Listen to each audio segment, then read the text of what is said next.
Today, in our modern world, each of us exists with an invisible shield of human rights which protects us against the state.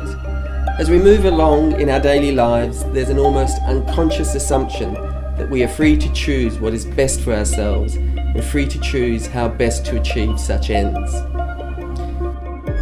With all the talk and activism, agitation and legislation around human rights in the 20th and 21st centuries, human rights can fundamentally be boiled down to one essential principle: that each of us individually are entitled to the same opportunities as everyone else in our modern society and from our modern state. That who we are as individuals, our gender and sexual orientation, our race and ethnicity, religion and beliefs, does not affect how the collective and community, how our society and state treats us. To understand our modern human rights, it's necessary to do a little archaeology, to understand the philosophical and historical traditions which informs our modern human rights. Who is this human of human rights, and how did they come into existence? Human rights as we know them today emanate from the Enlightenment of the 16 and 1700s, with its philosophy of humanism and its social project of modernity. This is the time of the great social contract theorists, of Locke and Kant, Rousseau and Hobbes, and of great revolutions in England and France and America. Before the Enlightenment were the great empires of Rome and Greece, and the medieval epoch with its feudal system and the great chain of being and divine cosmos enforcing a pyramid of power. The Enlightenment is the historical shift, the historical break which tears apart this pre-modern old world ruled by kings and churches.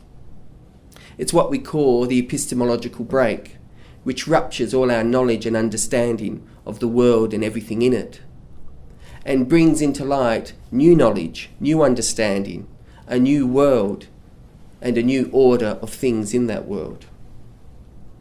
In the pre-modern world, society is structured vertically. Large amounts of power are in the hands of very few on top. Also in this pre-modern world, society is structured in regimented categories. Each individual is given his or her own place in the world. From king to serf, male to female, each individual has their own status, their own dignity, their own value, and their own rights. The Enlightenment changes all this. With its philosophy of humanism, and particularly a liberal humanism, the Enlightenment focuses on the individual and gives each individual an equality of dignity and equal liberty. This is the radical and revolutionary aspect and energy, power and potency of the Enlightenment. It drives the collective back to allow a social space for the individual and the individual's capacity and power, for each individual's capacity and power, and not just an elite class based on wealth and ethnicity and gender. Here, the Enlightenment establishes a notion of democracy, not just as a political idea, but as a social and organisational principle. This is a horizontal society, where each individual now equally gains their liberty from the restrictions of the pre-modern society.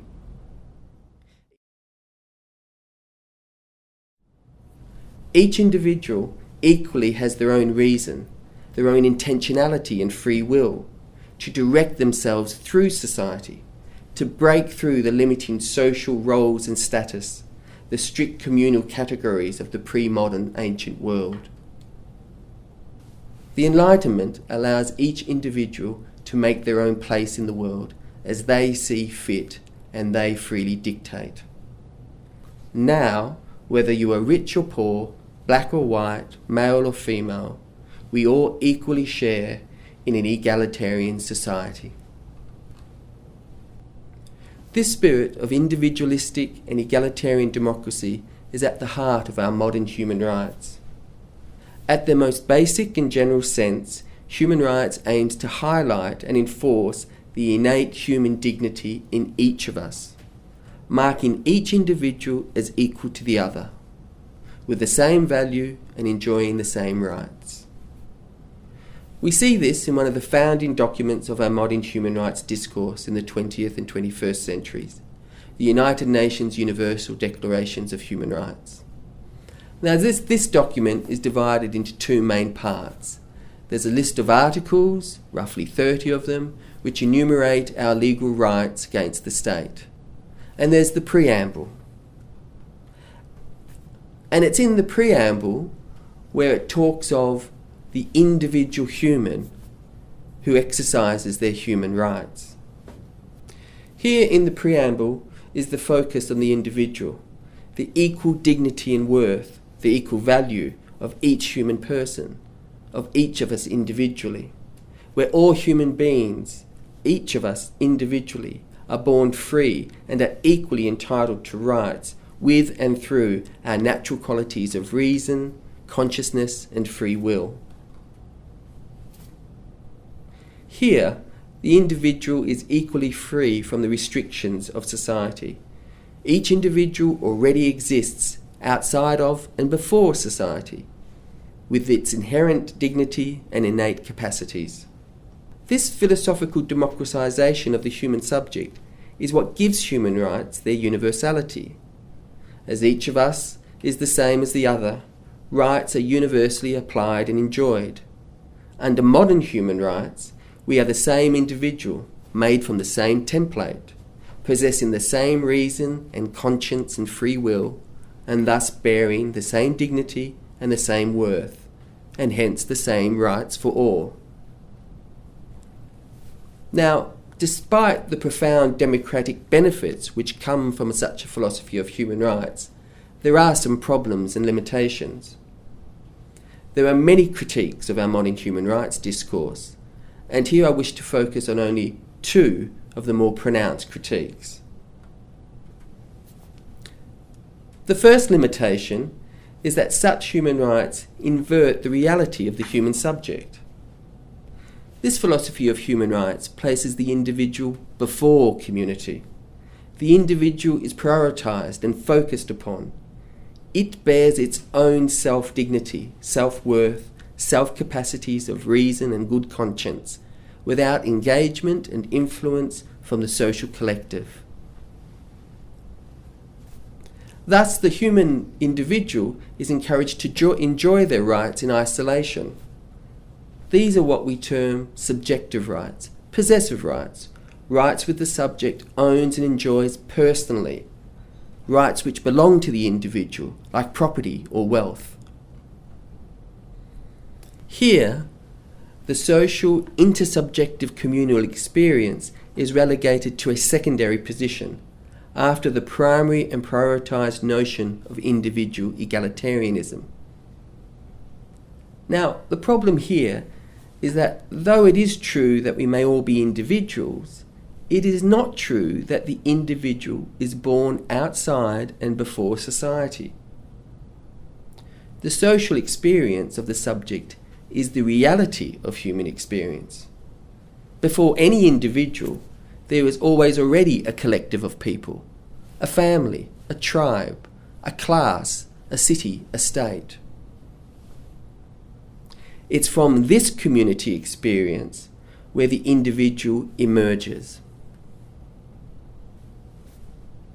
As individuals, we don't develop consciousness in isolation. Rather, we consciously awake, always already, surrounded by people who have come before us, with culture, ideology, knowledge, ideas and truths which impact and inform our conscious awakening. Now, this inversion of the human reality leads to a second interrelated limitation of human rights. It creates an abstract individual, existing, at least in the first instance, outside of society. Here the individual is pre-social. The nature of human identity is atomized and isolated, away from others and the greater social experience. This presents the human subject as abstract and alienated. This is the representation of what we call the Kantian split subject in our modern human rights discourse. It marks the subject with two personalities. Its abstract, ideal individualism, with unfettered free will and rational consciousness, and secondly, its intersubjective social reality. Here, the abstract individual pre-exists within and for itself. It is pre-formed before and beyond community, in a totality of its own dignity, in the infinity of its own freedom and rights, born through its own value and worth outside of the social collective. In other words, in our modern human rights, the individual doesn't need the social collective for its development and character, for its own humanity. Somehow, the individual descends into community from its abstract realm, pre-existing, pre-formed, and fully capable, full of itself and complete in itself. So what's the outcome of such a philosophy of human rights? Paradoxically, this philosophy of human rights is a model of human alienation. We all enjoy our rights individually, alienated from community, from our very reality, with our own capacities of good reason and self-will, to bear and exercise our rights and freedoms as we see fit. Ironically, therefore, there's a tension between the individual and the collective in these human rights. In this philosophy of human rights, there's a contradiction, a competition and a confusion between the liberty of the individual and the social welfare of the collective. At this point, there's a real weakness in such a philosophy of human rights, in its service, in its responsibility to the collective of others around us, the individual. These rights don't inspire social activism, they don't provoke social responsibility or collective care and participation. Such activism becomes personal choices of each individual and the exercise of state discretion. Such a philosophy of rights produces what we would call a culture of charitable tolerance, in which concern for others is extended only to the point that it doesn't threaten my own self-interests. Think of the recent debate around gay marriage in Australia. There was a certain condescending charity of tolerance that they are already equal enough in other laws and other legislation. That such lobbying for gay marriage is viewed as social activism about private choices and personal tastes, rather than a struggle about fundamental, universal human rights and equality. Internationally, think of nearly every human rights crisis in the last 30 years. The Taliban in Afghanistan, the split of Yugoslavia, Rwanda, Syria, asylum seekers, the Ebola crisis, perhaps even global warming. Each of these moments is approached by most states and most individuals from a primary self-interest. The greater the self-interest involved, the greater the response to the crisis. The problem here is that as this philosophy of rights focuses on the well-intended abstract ideal of individual human subjectivity, it can too easily overlook the realities of social inequalities. As this human rights discourse focuses on the individual's right to exercise their own capacities of reason, consciousness, and free will, it can too easily fail to encourage us to see and listen, to react and to respond to the plight of others.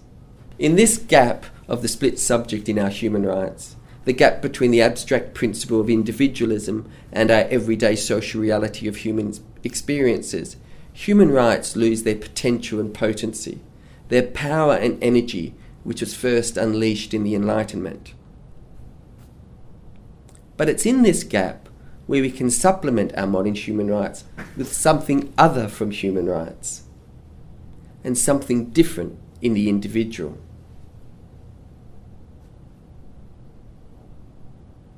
Our modern human rights have become a discourse of politics and law, focused on drawing the legal boundaries around the sacrosanct individual, protecting it against the collective and the state.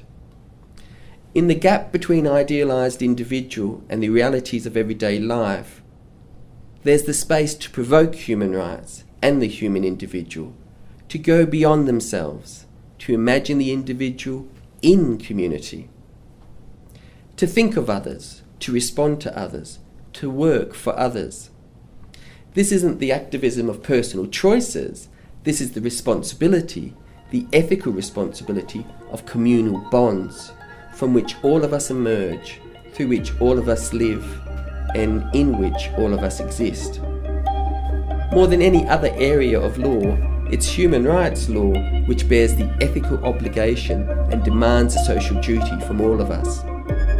It's this ethics, this language of responsibility, care, consideration and obligation, which our modern human rights all too often fails to speak. This is the provocation and power of human rights. It's a reminder which always already exists. It's a stone in the shoe of each individual and the state. Consider your responsibility in the world in which you live, an ethic of human rights.